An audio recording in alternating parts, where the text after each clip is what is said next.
Hi Year 5. So I'm just going to go through what you should have completed so far, so everyone can go through their booklets with me now and check, and then I will show you what we're going to do today.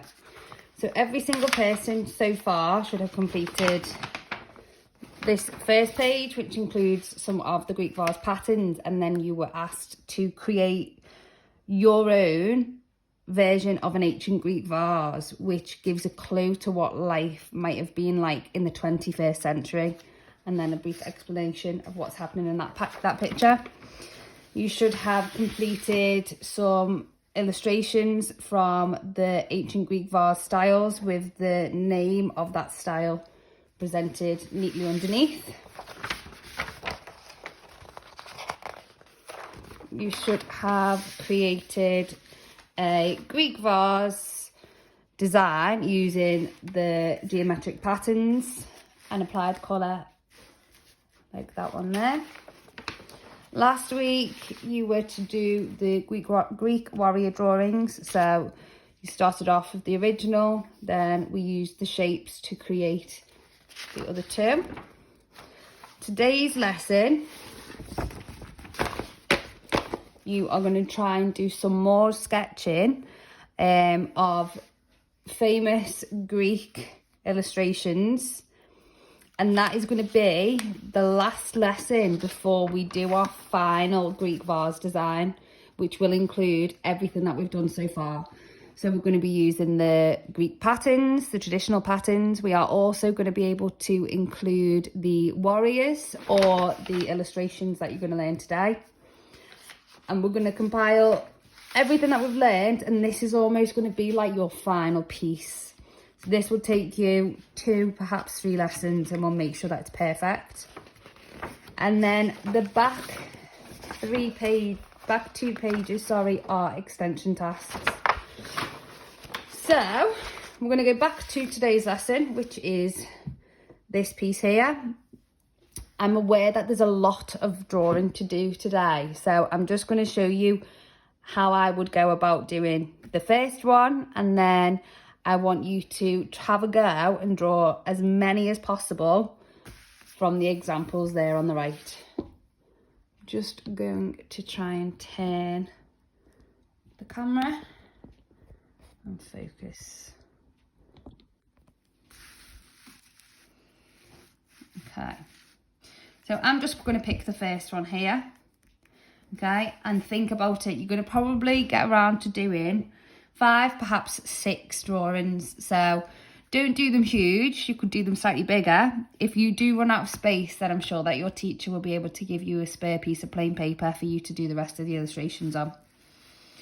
Now, the main thing that you need to be aware of today is the difference between sketching and drawing.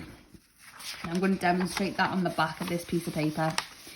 If I was to ask you to draw something, a lot of people, so I'm just going to say, I want you to draw a semicircle.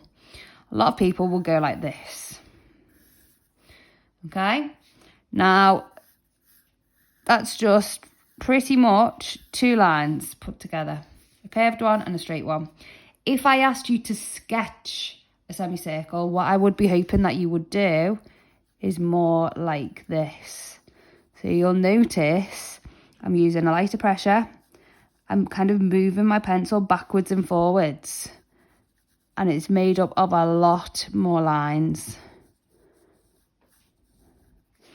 The reason why we sketch is because we're drawing something that might be a little bit more difficult, and we're sketching so that we can easily rub out any marks if we need to. With ease. If I try and rub out the first one, you'll see that I actually can't remove a lot of that because I've pressed too hard. The line was too thick. When we're sketching, we're just temporarily getting that mark there to see whether it's right, to see whether it's accurate, whether it's in proportion. And this is the one that you're going to be using today. You're going to be sketching. So throughout the whole lesson, you're going to be using a light pressure. And when your teacher is walking around the room or has a look at how you are all drawing, she should be able to see your hand moving like this, or he should be able to see your hand moving like this. If they're seeing you move quite fast with a heavy pressure like so, then you're not actually sketching. That's going to mean that your work's not as accurate. It will mean you can't rub out mistakes, and it's not going to have the likeness of the image that you're trying to copy. So I'm going to just do it here, so it's close to that image so you can see. So the main image is obviously an apple with a snake round. I'm going to start off roughly. Okay, I'm not going to use a rubber at all today. I'm just going to use very light lines, and I'm going to change the shape of them and build them. And if you are sketching properly, you actually won't need to rub out either. I'm going to start off with a round shape. Can you see that, or do I need to press a bit harder? I don't think you can see. So I might press a bit harder just so that you can see, but you need to keep it as light as possible. And then I'm going to change that shape into an apple. I'm going to bring it up. I'm going to take the bite out of the apple here. I'm going to change the top so that it's dipped, like so.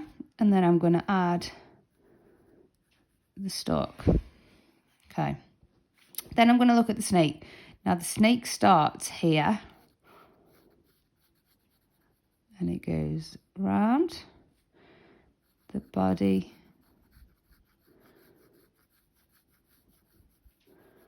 is there. It's going to come round here and go round. So at the minute, no rubbing out. It's going around there. Comes out here. In fact, it comes out a bit lower. Comes round on itself.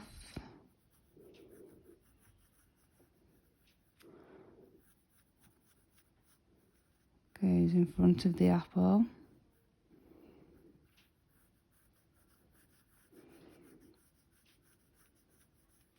Curls round.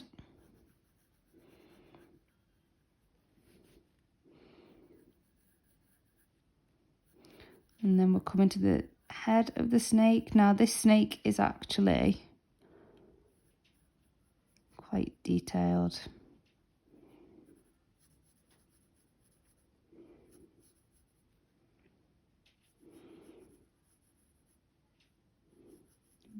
We got to get the tongue in.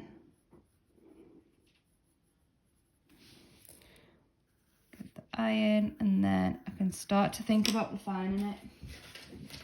So the first thing is now to think, where you need to rub that out. Anything that you need to fix, just faintly rub it over it, so you can still see the lines that you've done. Okay, and then this time when we go back over, we're going to use them as a guideline, as well as looking back at our reference to make it as accurate, and what I mean by that is as precise and like the image that we can. And you should notice that every time that you do that, you are going to improve, because you are refining your work, you're checking it. The more that you check it, the better it's going to be.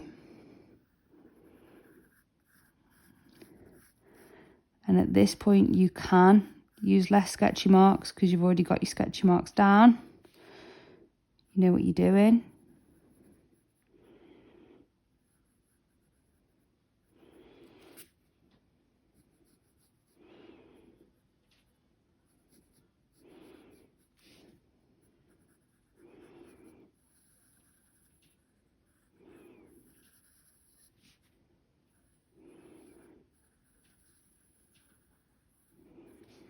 Right, so that is my finished version of that. Might do one more quickly with you, and that's going to be this one here. You won't be able to see this as I am copying, but I'll just quickly draw it for you. So again, I'm going to start off at the top of it, and I'm going to be very sketchy. bring it on down.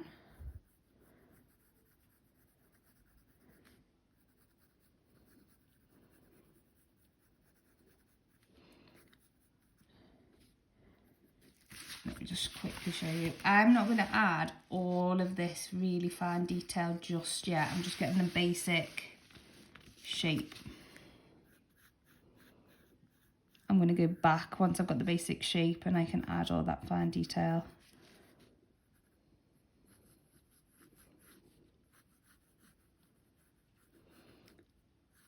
I'm expecting you to work slower than this. And really check everything as you're doing it to make sure it's the best standard.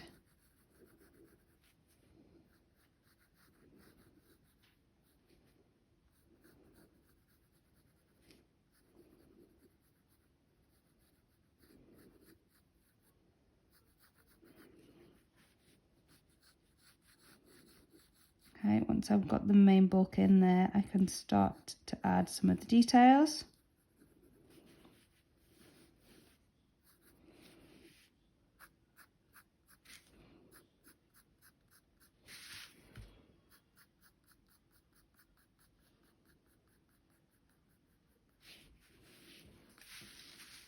Okay, so there is my version of the helmet as well. So just carry on. I mean, this isn't refined and finished because that was my first attempt. So I would actually rub out some of the lines. And on my second attempt, really check that shape and get it perfect before it's finished. What I did notice is that I needed to bring this out more, and that line should be slightly higher up that I did originally.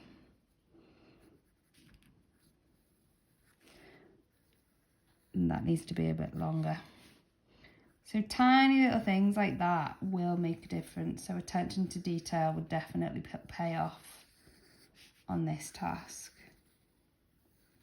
Okay, take your time, relax, don't get worked up if it doesn't go perfect to begin with. Try one of the more simple illustrations to begin with. If you want to try the two that I've done, then that's fine, you could try those.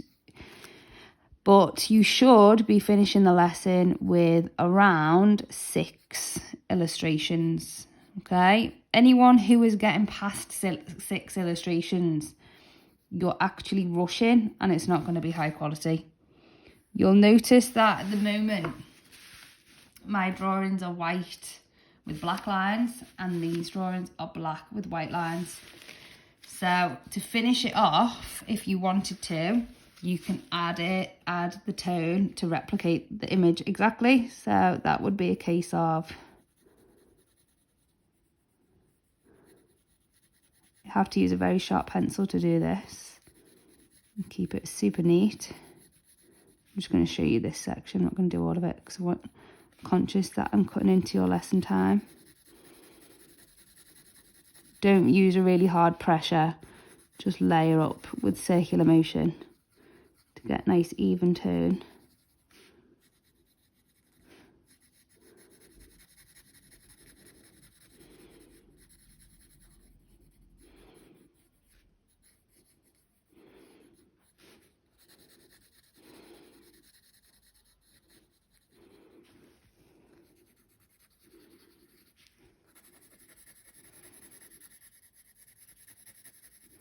You need to make sure when you're doing it that you leave those white gaps, otherwise you're going to remove all the detail. Okay, so do you get the idea from there? Okay, great. I look forward to seeing what you all produce. Thank you very much. Bye.